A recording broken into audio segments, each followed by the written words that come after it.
Mke wako akizungumza usizungumze, never ever. Na akinuna, akikaa kimya, usizungumze pia. Mwanaume ambaye mke wake akizungumza na yeye anazungumza, unajua anachofanya? Anachukua authority yake 50% anampa mkewe. Kwa hiyo wanakuwa kwenye level moja. Ndio maana wanaume wengi wanajibiwa na wake zao. Hivi mwanamke unawezaje kumjibu mumeo? Mwanaume kweli akiongea muache aongee. Ndivyo wanawake tuko hivyo.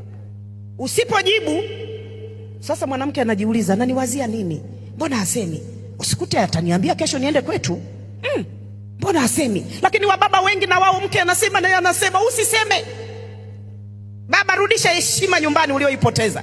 Kama kadhalika na mama, kama una binti yako akisema usiseme. Kama amekasirika anasema mwacha aseme mpaka mwisho. Hakuelewi, kwa hiyo unabaki kwenye heshima yako.